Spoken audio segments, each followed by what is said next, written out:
guys, thanks so much for watching and welcome to my kitchen. I'm going to be showing you how to make fried eggplant.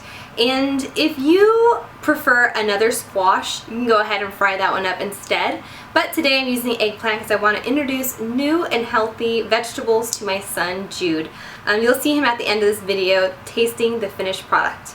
So I'm going to go ahead and put on my apron, and this is the Courage in the Kitchen apron from the Warriors in Pink collection. If you guys don't already know, I'm one of their models of courage, and you can check out more information in the description box down below, including a link where you can get this cool apron. It's really important that you cover up while you're in the kitchen, especially when you're going to be frying. I'm doing that today and I don't want to ruin my clothing. So it's got this really awesome cool print and colors, and I just absolutely like it. I don't want to show you the entire one because I've got like egg, like literally wiping my hands and putting this thing to use. So like this video if you want to see more cooking tutorials. I know so many of you on Instagram, if you haven't followed me already, it's at SCCastaneda, have asked me for cooking tutorials, and here you go. I'm also going to be following up this video with a sugar cookie recipe from scratch. So stay tuned for that. So I'm going to put this guy on and we're going to get to work.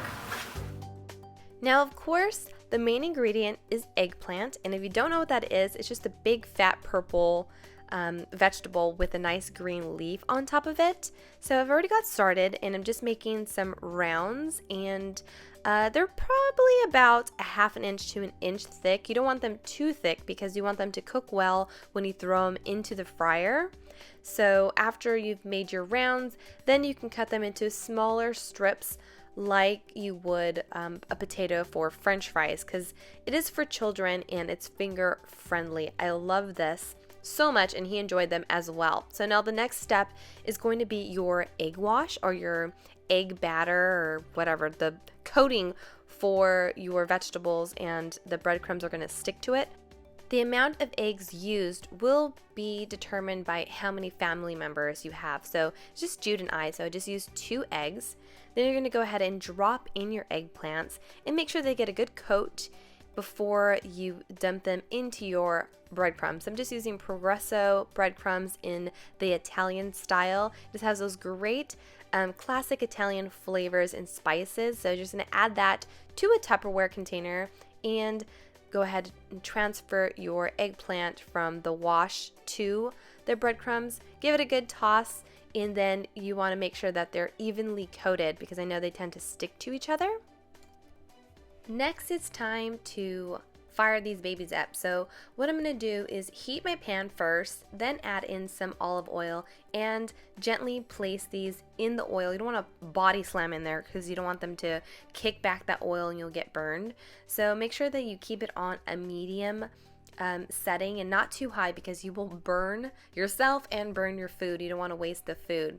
And then you're going to take some tongs and flip these babies over just to make sure that they get an even gold brown crust on each side of these guys.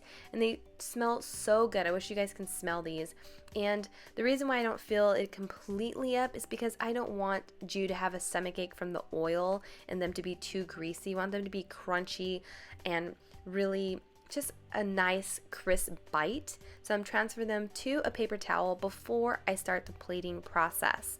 We're going to keep it as light as possible, so I'm doing a handful of spring salad, then a handful of these strips, and adding a spoonful or 2 of marinara sauce to a cup for dipping.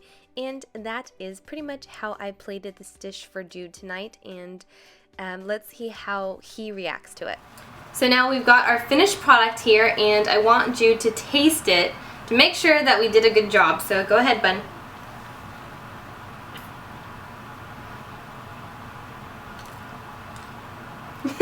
What do you think? You like it?